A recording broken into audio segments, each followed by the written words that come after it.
So say you are in community, you are in a relationship with someone and they harm you. And you go to talk to them to say, hey, you stepped on my toes. I care about you. I don't want my toes getting stepped on. Can we talk about it? And they respond in a way in which they say, I didn't step on your toes.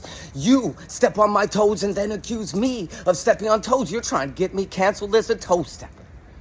So when someone responds this way, what is going on is they are having most likely a very intense reaction to this perceived threat of shame. They feel like you bringing up this toe-stepping incident is going to cause them shame if they take accountability. So what they are engaging in is a maladaptive coping strategy to avoid shame. And that coping strategy is called DARVO.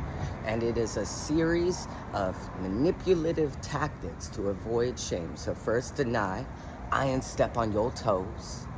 Then attack, you stepped on my toes. Reverse victim, you're trying to get me canceled as a toe stepper. And when this happens, for us as the person that brings up the initial concern, it is so important and useful and valuable to remain centered and grounded in our original concern that we are trying to communicate, because all of these tactics they're doing are meant to distract us and get us away from the initial concern. So you might want to respond in a way that says, I hear that you feel like I've stepped on your toes, and I'm glad to talk about that.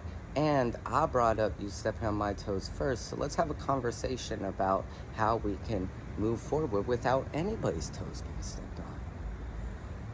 Maybe it is useful to respond in a way in which we say, no, I hear that you're feeling hurt by this situation, and I want to talk about this behavior and try to separate the person from the issue so that they hopefully feel a little less shame in that moment and can reflect on their behavior. Because the truth is that most of us engage in DARVO to one degree or another in life. The difference is most of us are willing to change and accept and take accountability, even if we have to cool down first. But if someone refuses to take accountability and refuses to address your concern, my recommendation then is to disconnect from the relationship if we can. I'll talk more about that in the next video.